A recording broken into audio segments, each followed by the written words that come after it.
Ya. Bueno, buenos días a todos, buenos días Utrera. Qué alegría ver la plaza como la veo, madre mía, madre mía. Madre mía, Utrera. Utrera, qué alegría de veros, de verdad. Para mí, no sé cómo voy a pagar tanto cariño. Bueno, pues hoy estamos aquí, en primer lugar quería pediros disculpas por el retraso, pero esto de la movilidad todavía es un reto que tiene nuestra ciudad y nuestra provincia, ¿no? Y bueno, a ver si somos capaces de otro reto, la megafonía. Bueno, pues estoy encantada hoy, tengo aquí unos ponentes maravillosos. La charla que hoy nos ocupa la realiza el Grupo Municipal de Ciudadanos. Es una charla donde vamos a hablar del papel de la mujer y en el mundo laboral, de la conciliación y de todas las trabas y todo lo que nos encontramos la mujer cuando nos queremos incorporar al mercado laboral. Los ponentes que me acompañan son de sobresaliente. Yo de verdad os diría que no puedo estar más feliz del cartel que hoy me acompaña. Yo tengo hoy aquí conmigo pues a María Dolores Rodríguez Apresa, médico de familia, muy conocida en nuestra ciudad, y creo que vamos a empezar por ti, ¿no, María Dolores? Creo que eres nuestra primera invitada, y para no dilatarlo mucho más voy a empezar por ella y que nos diga unas cuantas de preguntas que le voy a hacer. Yo la primera pregunta que le he preparado a ella es que nos hable un poquito de ti, María Dolores, porque yo he dicho lo que tú eres, pero yo quiero que tú nos digas quién eres. Bueno, pues como bien ha dicho Isabel, yo soy médico de familia, trabajo aquí en Utrera hace muchísimos años, soy utrerana, y después de dar muchas vueltas por nuestra campiña sevillana me vine a Utrera ya por fin a mi pueblo a trabajar, y estoy contentísima de ese cambio. Supuso muchísimo más calidad de vida para mí y para mi familia. Si quieres hablo de mi experiencia de conciliación o de no conciliación, porque en mi caso yo lo primero que quiero hacer es dar las gracias a todos los hombres, en particular a mi marido, porque gracias a él, a todos los que están aquí, porque además últimamente hay mucha polarización y mucho enfrentamiento, y conciliar significa acercar posturas opuestas. Entonces, en este caso yo particularmente las gracias a mi marido, porque gracias a su renuncia y a la decisión que tomamos entre los dos para que él fuera el que criara a nuestros hijos, yo pude desarrollar mucho más mi carrera profesional. A la vista está que después de ejercer durante muchos años como médico de familia, opté a la dirección del centro de salud. Es un reto que se planteó, lo cogí, ese puesto se me ofreció justo antes de que empezara la pandemia, entonces podéis imaginar lo que eso supuso, ¿no? Me enfrentaba a algo nuevo y encima en unas circunstancias excepcionales para todo el mundo. Pues gracias a su renuncia y a su apoyo, y por supuesto al apoyo de mis hijos, porque supuso también el plantearles a ellos la disyuntiva, ¿no? Os cría papá, os cría mamá. Y a día de hoy pues le doy las gracias a mi marido y las gracias a mis hijos, porque verdaderamente han sido criados por una persona extraordinaria.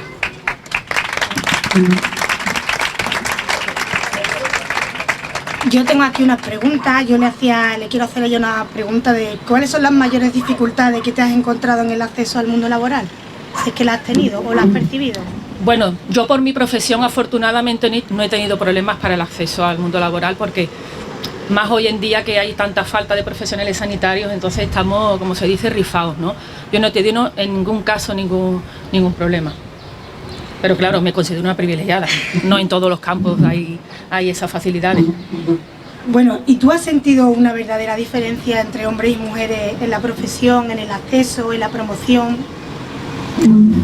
Pues sí, una pequeña diferencia. Quizás es verdad que en los puestos directivos sigue habiendo muchos más hombres, pero precisamente en mi centro de salud, pues la jefa de administrativos es una mujer, la coordinadora de enfermería es una mujer y ahora la directora es una mujer. Somos mayoría en el ámbito sanitario, es verdad que cada vez hay más mujeres en todas las categorías profesionales.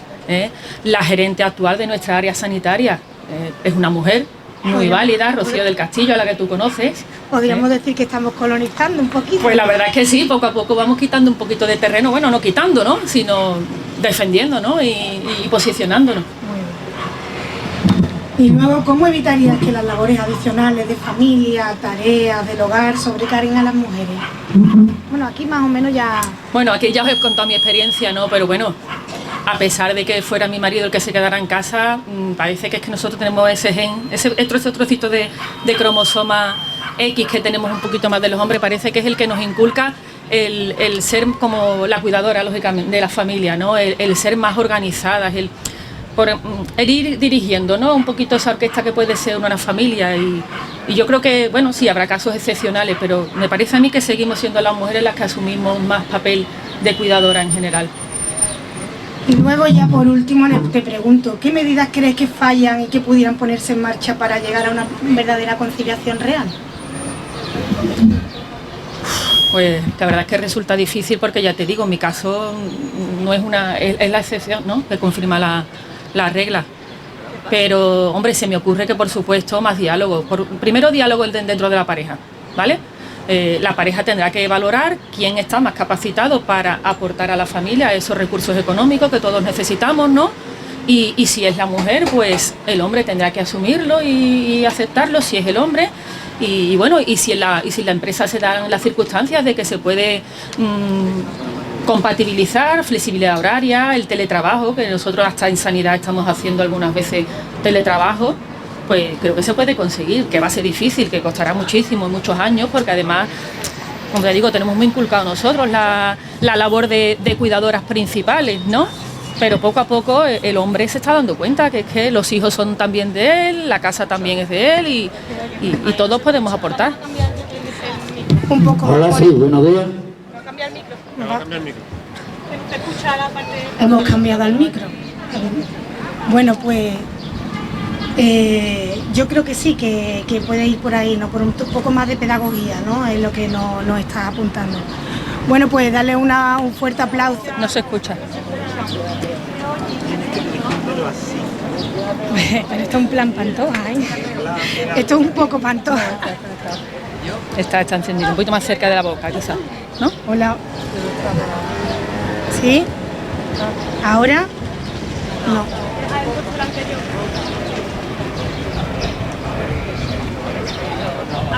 Habla por ese, quizás.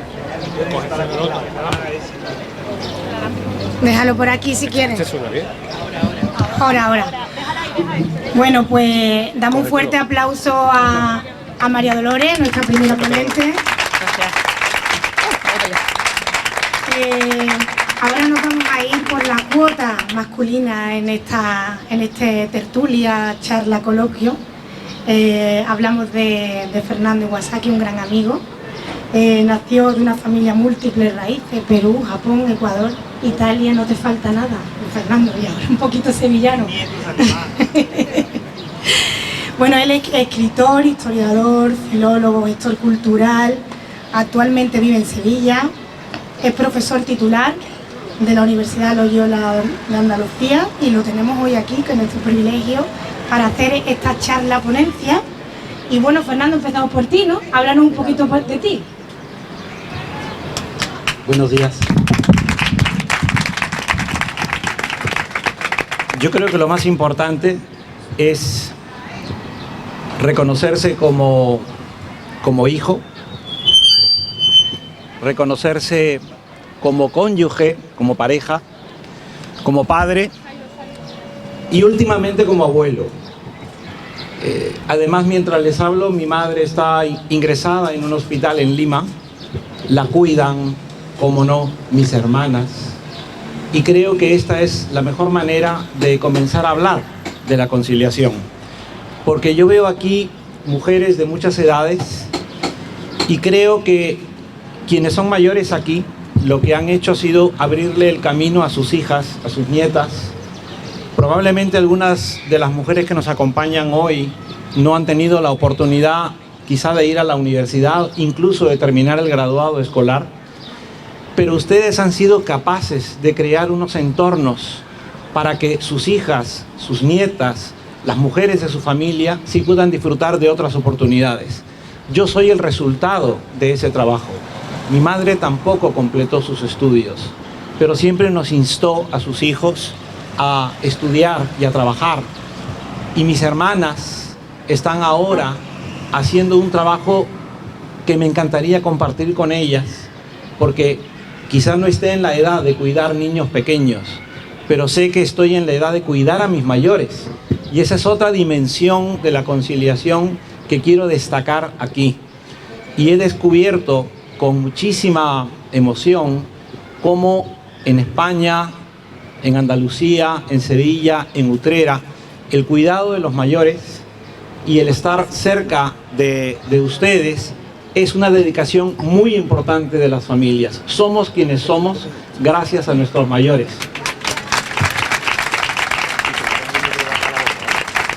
Bueno, pues, ¿cuáles son las mayores dificultades que has encontrado tú en el acceso laboral? ¿Cuáles crees tú que son las mayores dificultades que se encuentran las mujeres a la hora de acceder al mercado laboral? Como trabajo en la universidad, voy a hablar de lo que yo veo en la universidad. Y también sé que aquí hay personas que están en edad de estudios universitarios o que les imagino en un entorno académico. Nuestra universidad en España no está pensada para ofrecerle las mismas oportunidades a una investigadora o a una profesora, porque los profesores universitarios tenemos que acumular periodos de 6 o 5 años, se llaman quinquenios o sexenios, que para que puedan considerarse válidos y permitir el ascenso en las jerarquías universitarias no se pueden interrumpir. Si una compañera mía, profesora, o una compañera mía, trabajadora de la universidad, se quedara embarazada, por ejemplo, perdería la continuidad de su sexenio o de su quinquenio y tendría que comenzar de cero. Eso no le ocurre a un profesor varón, eso no le ocurre a un compañero varón. Y para mí esa es una forma de discriminación que debemos tratar de corregir gracias a iniciativas como esta. Otro aspecto que me parece importantísimo a la hora de la conciliación en el mundo universitario es que ustedes deben saber que solo existen 7 salas de lactancia en universidades españolas. 7. Hay una en Málaga, hay 2 en Murcia y el resto están dispersos. ¿Cómo es posible que nuestras universidades no tengan unas salas de lactancia? Porque una estudiante, una trabajadora, una profesora puede perfectamente necesitar darle el pecho a sus bebés. Nuestras universidades no tienen guarderías. Y sin embargo presumimos de imitar el sistema universitario de los Estados Unidos, donde todas las facultades tienen una sala de lactancia. Entonces creo que este es otro aspecto en el que podemos aspirar a corregir estas desigualdades. Y ese es el entorno, Isabel, en el que me muevo y en el que estoy seguro que, estando aquí Inés presente y Dolores y tú, seguramente podremos entronizarlo. Muchas gracias. La verdad que nos ha ilustrado muy bien, ¿no? con lo que nos acabas de decir, ¿no? con estas cosas que faltan, las carencias que nos hacen un poco más fácil la vida a las mujeres, pues, para conciliar de verdad, ¿no? Bueno, pues, ¿cómo se puede evitar, Fernando, que las labores adicionales, familias, tareas del hogar, sobrecarguen a la mujer? Aquí yo tengo mi parte de culpa, es decir, que yo no voy a exonerarme de nada. Yo debo reconocer que fui criado en unos años, en los años 60, en los años 70, no aquí en España, en Lima, pero somos muy parecidos. Y obviamente había tareas que en mi casa se reservaban algunas veces a las hermanas y otras a los hermanos. Cuando yo llegué a Sevilla, a España, en el año 85, y conozco a mi esposa, y vivo en La Rinconada, es decir, en un pueblo de la provincia de Sevilla, pues descubrí que la forma en la que habían crecido mis cuñados no era muy diferente. Es decir, las chicas, las niñas, tenían unas tareas en casa que no tenían nada que ver con las tareas que tenían los hermanos. Como somos personas del campo, pues es verdad que había tareas como vinculadas a los naranjos, que es un poco la actividad de mi familia, que no hacían necesariamente las hermanas. pero luego tenían ellas todo el trabajo de los cuidados de los mayores, tenían todo el trabajo del mantenimiento de la casa donde los hermanos no movían ni un dedo. Y yo creo que eso es algo que se debería corregir, prácticamente inculcándole a los niños y a las niñas que no somos diferentes, que en las responsabilidades y en las obligaciones somos exactamente iguales, y que todo lo que uno es capaz de hacer por otra persona no tiene que ir marcado porque lo haga un hombre o porque lo haga una mujer. Creo que además he tenido la suerte de ser padre de hijas, y entonces eso a mí me ha ayudado también a combatir no voy a decir los restos porque no sería verdad, me ayuda a combatir constantemente contra esa educación que recibí, porque yo deseo que mi nieto, por ejemplo, crezca pues con una mente mucho más abierta, que no se ría de las cosas que me reía yo cuando tenía 14, 15 y también 30 años. Es decir, que debemos ir eliminando esos aspectos en los cuales las sociedades, cuando avanzan, es para conquistar derechos, es para suprimir desigualdades y es para tratar de que nos pongamos siempre en el lugar del otro. Y a veces el otro es sobre todo una otra. Sí, yo como anécdota, sí, muchas veces, como yo también tengo 2 niñas, le digo mucho a mi marido, que también lo trabajo mucho todos los días, le digo, te castigo Dios con 2 niñas, para que se ponga las pilas y vea las realidades desde otro punto de vista, ¿no? Que, Fernando, ¿qué medidas crees que fallan y que pudieran ponerse en marcha para llegar a esa conciliación real? Esta es una respuesta, ya lo dijo María Dolores, muy compleja de abordar, porque tiene un camino que es institucional, y felizmente algunas de ustedes están en las instituciones. Luego tiene un camino que tiene que ver con la enseñanza, con la escolaridad, con lo que se estudia. Y luego tiene un camino que está muy vinculado a las familias y sobre todo a la libertad individual. Nosotros, si somos capaces como individuos de... Me estoy dando cuenta que el micrófono se acopla, ¿eh? Si yo lo apunto, esto es como las peñas flamencas que el guitarrista mueve y se acopla. Si nosotros somos capaces como individuos de tomar decisiones siempre responsables, ese abismo se irá corrigiendo poco a poco. Pero tiene que ir acompañado de medidas dentro de la escuela y de medidas dentro de las instituciones. Pero esas medidas no tienen nada que ver, y perdonen que lo diga porque seguramente será motivo de coloquio, con que cambiemos el lenguaje. En mi universidad, tanto en la Pablo de Olavide como en la Loyola, nos piden que utilicemos un lenguaje inclusivo. Pero si no hay sala de lactancia, de nada sirve que nos expresemos de una forma inclusiva. Yo no voy a corregir desigualdades estrictamente semánticas o de lenguaje. Tengo que acabar con esas desigualdades reales que tienen que expresarse a través de las instituciones, a través de la enseñanza y a través de las familias. Bueno, a ver si podemos con el micrófono, a ver si nos deja, ¿no? Muchísimas gracias, Fernando. La verdad que ha sido un placer tenerte y escucharte como siempre, porque la verdad que es maravilloso, ¿no? Bueno, pues ahora es el turno de nuestra diputada nacional, Inés Arrimada, la persona que más admiro en política, porque de verdad para mí hoy, en Utrera, la ciudad donde he nacido, donde he crecido, donde vivo, a la que le doy tanto, la que admiro tanto, que hoy pueda tener a una de las personas con la que más me empatizo, con la que más me identifico, con la persona más luchadora que conozco en el panorama nacional. Todos conocéis la trayectoria de Inés y de verdad que para mí hoy poder dar paso a Inés Arrimada, de verdad para mí es un auténtico orgullo, placer y admiración. Así que con todos ustedes, Inés Arrimada.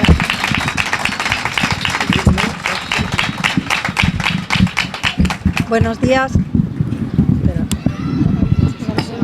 Hola. Hola. Buenos días. Bueno, para mí es un placer estar con Isabel porque es que es un torbellino. Nosotros cuando sabemos que está Isabel en un sitio, sabemos que va a salir bien. Cuando sabemos que le damos una tarea a Isabel, sabemos que se va a hacer. Cuando sabemos que hay algo difícil, se lo pedimos a Isabel, porque sabemos que es la única manera de que salgan bien las cosas. Y estamos aquí muchas veces precisamente por eso, gracias a mujeres luchadoras, a mujeres valientes, a mujeres que han superado muchas dificultades, mujeres que no se rinden y mujeres que no se dejan comprar. Y eso es lo que representa Isabel, y para mí es un honor estar contigo en tu tierra, en tu pueblo, en Utrera, muy cerquita también de la mía, de Jerez. Pero desde luego que necesitamos que las administraciones estén también dirigidas por mujeres que tú las ves, que son luchadoras, que se lo creen, que son honestas, que no van a bajar los brazos, y por eso pues estoy muy orgullosa de estar en el mismo equipo que esta gran mujer, ¿no? A ver, yo os puedo hablar un poco de mi experiencia de conciliación, que para eso estamos hoy aquí, pero es verdad que lo primero que quiero hablar un poco es de la experiencia de mi madre, que hacía Fernando un poco referencia a esa generación que nos ha precedido. Mi madre dejó de estudiar con 14 años, se casó, ha criado a 5 hijos, mi padre siempre ha trabajado muchísimo tiempo, casi toda su vida, de lunes a sábado fuera de casa, autónomo. El sueldo que ha entrado en mi casa siempre ha sido de mi padre, autónomo. Y por tanto, al final, las mujeres a las que nosotros hemos visto luchar, no rendirse, las mujeres, por cierto, que con 79 años no se han jubilado porque siguen trabajando y no tienen días de fiesta y nunca dejan de trabajar, son precisamente nuestras madres y nuestras abuelas, ¿no? Por tanto, y no cobran ni un duro y nadie les reconoce nada. Por tanto, nosotras, es verdad que tenemos un problema que ellas no han tenido, que es conciliar la vida profesional y la laboral, pero sí que es verdad que a veces me siento incluso un poco mal hablando de dificultades que nosotras podemos tener en comparación con mujeres que no tenían lavadora cuando empezaron, que no tenían pañales, que no tenían neveras, que no tenían congeladores. O sea, estamos hablando de cosas que no sé cómo nosotros afrontaríamos, ¿no? Pero yo tengo experiencia profesional fuera de la política, por tanto os puedo explicar un poco qué es lo que yo he visto en el sector privado, en una empresa antes de trabajar, en 2 empresas antes de trabajar en la política, y luego ya en la política, ¿no? Lo que yo veo es que las mujeres al final retrasamos mucho la edad de tener hijos en general, porque nunca es el momento suficiente, nunca es el momento adecuado. Es que ahora me acaban de contratar en la empresa, no me voy a quedar embarazada. Te hablo del sector privado, tú nos hablas de la universidad, que por cierto me parece increíble esa penalización de la maternidad, porque interrumpe esos periodos, eso hay que corregirlo, pero el sector privado es verdad que alarga la maternidad, alarga. En mi caso yo me puse a buscar con 35 años, yo no sé qué estaba yo pensando. Claro, tardé 3 años en quedarme embarazada. Así he tenido los niños con 39 el primero y con 41 el segundo, ¿no? Con 40, perdón, el segundo. Esto de la conciliación es una renuncia al final. O renunciamos a crecer profesionalmente, o renunciamos a tener los niños antes, o pasar más tiempo con ellos. Es verdad que hay casos en los que no afecta nada. Y yo no culpabilizo a los hombres. A mí no me representa nada Irene Montero ni este gobierno, que parece que todos los hombres son violadores, todos los hombres son malos, ningún hombre ayuda en casa. No, para nada. A mí me parece contraproducente absolutamente esa visión de la igualdad y del feminismo, porque lo que hace es enfrentar y por supuesto expulsar a mucha gente que se podría acercar a lo que es la comprensión y la sensibilización sobre la discriminación, sobre la igualdad, etcétera, y no lo hacen porque ven a 2 sectarias delante que además no han trabajado en su vida, por tanto no tienen ni idea de lo que es conciliar, no han trabajado en su vida antes de entrar en la política, ¿no? Pero cuando yo ya entré en política, lo que yo he visto también es que es muy difícil a veces explicar el por qué no estás en un acto político porque estás con tus hijos, y también cómo es que no estás con tus hijos y estás en un acto político. A mí me pasó que yo me he cogido solo 6 semanas de baja por maternidad, porque me tocó, a ti te tocó ser directora del centro de salud justo antes de la pandemia. A mí me eligieron presidenta de Ciudadanos el 8 de marzo del 2020.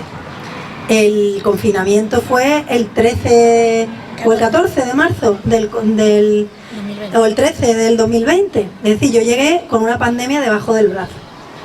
Entonces, claro, muchas cosas no las pudimos hacer, y muchos proyectos que yo tenía de reforma del partido no se pudieron hacer porque no podíamos viajar, no podíamos reunirnos con la gente, no podíamos hacer cosas, estábamos en modo supervivencia de España. Por tanto, lo que le pasara a un partido político era absolutamente insignificante, ¿no? Pero a mí me ha pasado, por ejemplo, que yo me he vuelto a vivir a Jerez hace nada, que es donde están mis padres, donde están mis hermanos, porque me resultaba muy difícil conciliar con 2 niños pequeños en Madrid, sin familia, porque la familia de mi marido está en Gerona y toda mi familia está en Jerez.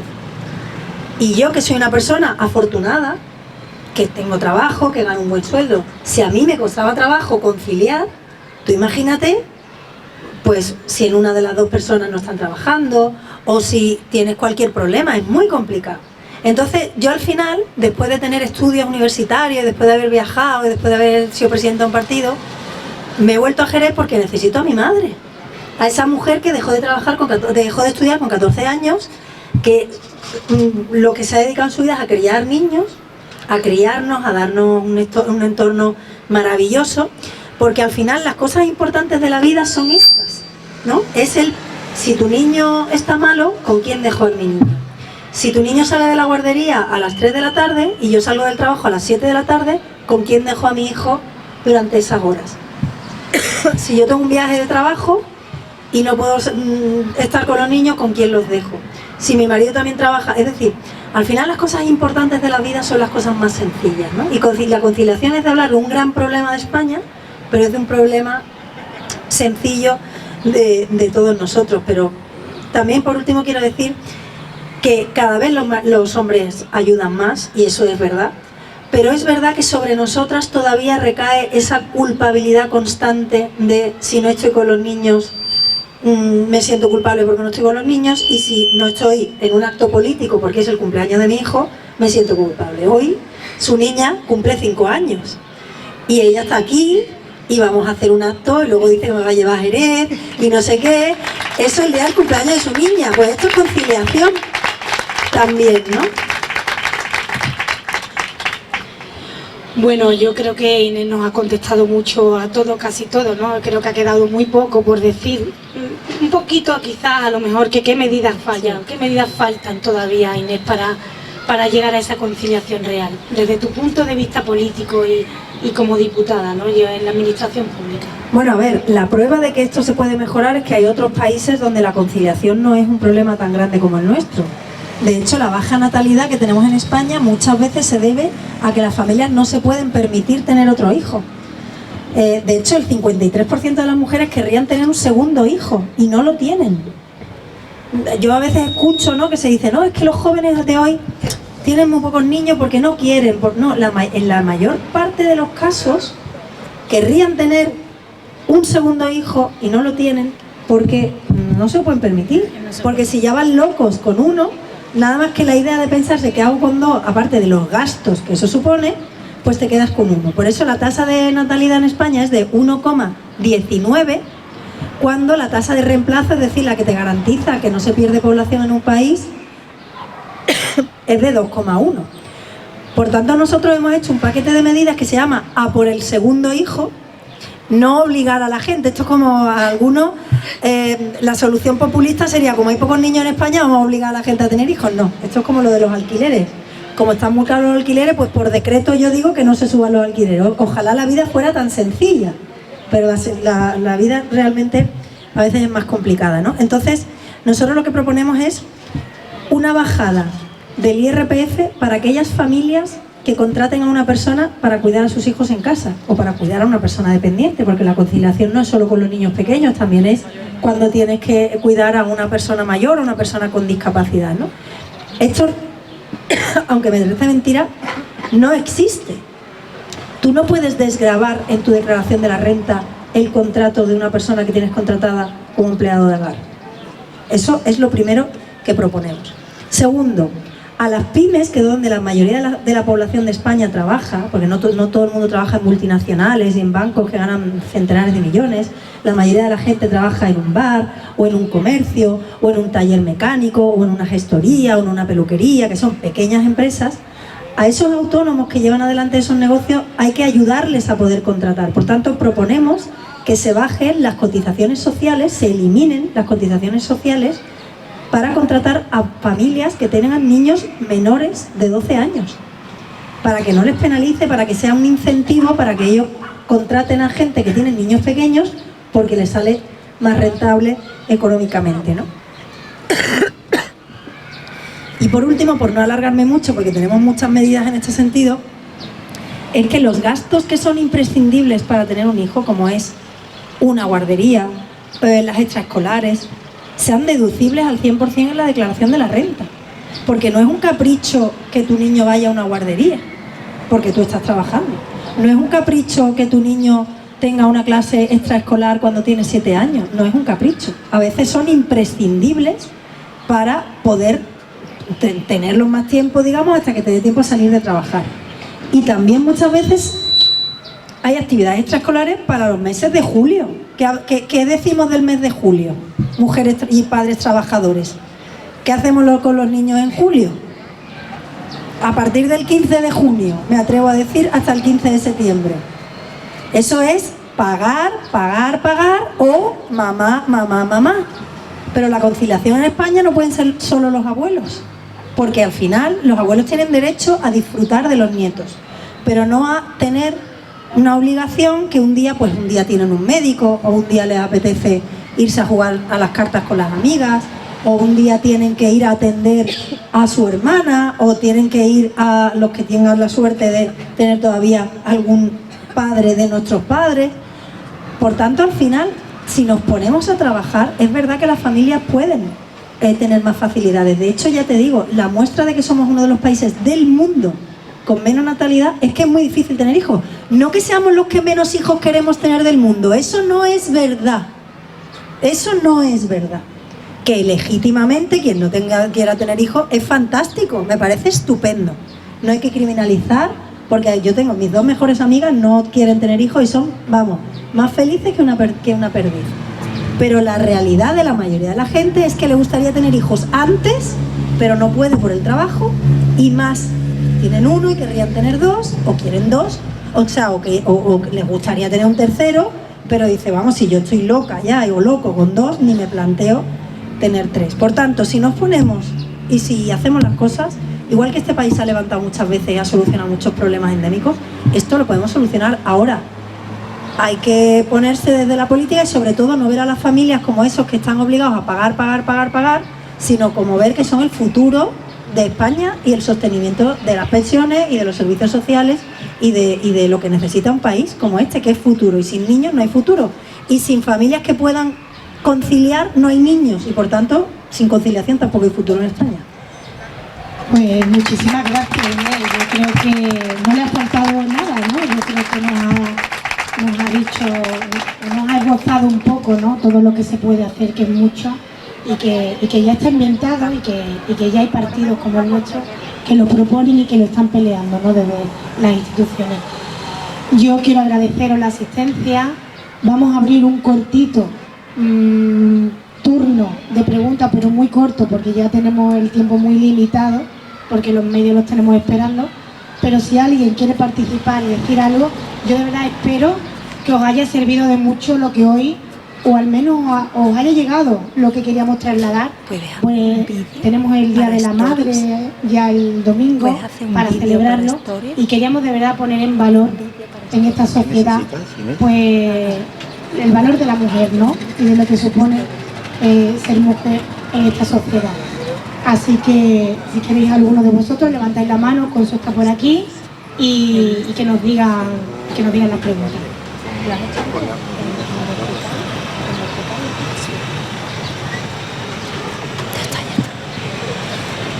Yo creo que el micro, ese. Ella es Munina, saharaui. Un problema que hay es que se ha declarado la fallera mayor de Valencia una trans. Ya ni eso. Hola, soy... Ah, sí, eso lo he escuchado yo. Sí. A todos, que soy una mujer de saharaui. Me encanta de que ella está aquí de verdad, porque ella hablando mucho de nuestro cosa de Sahara en el Parlamento, que nosotros somos agradecidos. Y quiero también decirla que la madre de Isabel son la madre de los inmigrantes que nutrieron. Que ella ayudarnos de los hijos y preguntarnos, la madre de ella. Muchas gracias a todos. Sobre la mamá. Shukran. Mi madre... Shukran es gracias en árabe. Buenas tardes, mi nombre es Noemi. Antes que nada, para mí es un privilegio conocerte en persona, eres muy guapa y muy buena persona. Y yo te voy a hablar humildemente como yo siempre hablo, que con el corazón en la mano. Por eso me he decantado por este partido, ¿no? Por Isabel. Y me gustaría que me echarais un cable como madre, antes que nada. Tengo, si me podría informar, ¿vale? Tengo un pequeño problema en mi casa, que hace poco le han detectado a mi niña una diabetes tipo 1. Para mí era totalmente algo que yo no conocía, ¿vale? Ahora mismo me estoy haciendo más médica por obligación, sin tener estudio. Me veo con el miedo de que en un centro solamente hay una persona que para mí es fundamental, pero que a la misma vez está para todos los colegios de Utrera. Entonces, en los colegios hay muchas enfermedades, muchos niños con muchas necesidades. Si mi hija, por ejemplo, tuviera esa necesidad de esa persona, por ejemplo, pregunto, si esa persona estuviera en otro colegio, ¿quién me la atiende? Ajena a todo eso, vivo en el miedo constante. Yo soy madre trabajadora. Me decanto siempre por buscarme el tiempo libre para hacer mis repartos. Soy comercial. Me busco la vida sin pedir nada a cambio. Me busco la vida como bien pueda, sin pedir nada que no sea mío. Y no me meneo constantemente de ese colegio, con miedo, sin molestar a un centro, sin saber si a mi hija se le suben 5 gramos, si se le baja, si tiene un infarto, si tiene mi niña un coma, ¿vale? Porque no tengo asistencia médica. Su asistencia médica es su madre. Entonces, el remedio, ya que no sé si vendrá el caso o no vendrá el caso, estoy muy nerviosa, pero tenía que soltarlo, porque yo creo que una mujer como tú, y como Isabel, y como todas las que estáis aquí, como todas estas mujeres grandes que nos dan su tiempo, necesito vuestra ayuda. Más que nunca, porque tengo 37 años y me veo perdida. Perdida. Y te hablo con el corazón, no sé si viene al caso, no sé políticamente si viene al caso, pero creo que era necesario que nos echarais un cable en ese sentido a los centros. Que los centros, la educación, tanto que hablan de la educación, de la sanidad, nos hace falta la educación y nos hace falta la sanidad. Necesitamos, si no, no hay estudio, si no, no hay fuerza para luchar. Entonces, ¿cómo lo hacemos? Ya no puedo trabajar como yo trabajaba antes. ¿Qué sustento llevo a mi casa? ¿Cómo lo hago? ¿Cómo lo hago? En un Share no tenemos pediatra. Si con una cita telefónica no tenemos cita de pediatra, ¿cómo lo hacemos? ¿Me voy a Sevilla? ¿Con qué recursos? Si le tengo pánico cuando tengo los nervios afro del pie de coger un coche, ¿cómo lo hago con 2 niños? Y vuelvo a repetir lo mismo, perdonadme que no sé si vendrá el caso, pero creo que es el momento de que como yo hay muchas madres y muchos problemas en unos colegios y debemos ayudarlos. Bueno, muchas gracias, Noemí, por la aportación.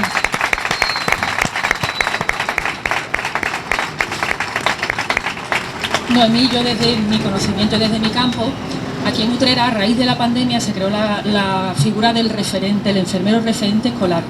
Es verdad que hay 2 referentes para todos los colegios de Utrera, tienen repartidos los colegios y los institutos de secundaria. Aparte de eso, afortunadamente ahora se ha creado la figura del enfermero pediátrico. Cada cupo de pediatría aquí en Utrera, en concreto en mi centro de salud, hay 3 enfermeros que son los referentes de esos niños. En tu caso, no sé si ahora mismo perteneces al sur o al norte, no sé cuál de ellos, al norte. A la Boca. Pues en ese caso sería cuestión de que te pusieras en contacto con tu enfermero escolar. Él es el que va a tranquilizarte a ti, a darte la educación diabetológica que tú necesitas y demás, y el que en contacto con el enfermero referente escolar, en este caso el que está en el norte es Fernando Pérez, una persona maravillosa, muy comprometida, pues sería el que tendría que instruir a los profesores que atienden a tu hija para saber detectar esas hipoglucemias, que en este caso es lo más grave que puede una niña con una diabetes tipo 1 presentar, y saber actuar, ¿vale? Detectar esos primeros síntomas y saber cómo tiene que actuar, y por supuesto, pues en el caso de que sea una emergencia, 061, y el equipo sanitario que está ubicado en el Share se presenta en el colegio donde lo necesite esa persona, ¿vale? Bueno, pues muchísimas gracias por la participación. Vamos a dejarlo aquí porque, como digo, tenemos el tiempo limitado. Muchísimas gracias a todos los participantes. Bueno, venga, Salvador quiere también preguntarnos, venga. Salvador. Sí, buenos días a todos, especialmente a Inés Arrimada. Bienvenida a Utrera, Inés. Te queremos muchos. Y bueno, con esto de la conciliación de la mujer, sobre todo laboral, familiar, es una asignatura pendiente que tienen los políticos de nuestro país. Eso no está solucionado porque falta voluntad política. Porque todos sabemos los problemas que tienen cada una de las mujeres especialmente. Y toda la carga que llevamos en la conciliación la llevamos los abuelos. Porque yo, en lo que a mí me afecta, mi hija trabaja y tiene que trabajar solo media jornada y yo tengo que ayudarle porque no hay nada ni nadie que se pueda hacer cargo de un niño de 8 años, solamente los abuelos. Así que es una asignatura pendiente de los políticos y de los gobiernos que nos gobiernan desde Madrid y desde la Junta de Andalucía. Gracias a todos, gracias.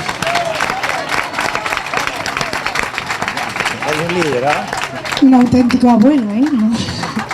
Que muchísimas gracias a todos, muchísimas gracias al equipo, de verdad, a todos, a Juanjo por su generosidad, que hombre, por esos churros, por ese deleite que nos ha hecho, de verdad, muchas gracias. Muchas gracias, muchas gracias. Muchas gracias a todos por vuestra asistencia, vuestro cariño y de verdad ha sido un placer compartir con vosotros esta mañana. Gracias a los ponentes de esta charla, creo que ha sido magnífica y bueno, pues aquí nos tenéis, ¿no? Muchas gracias a todos.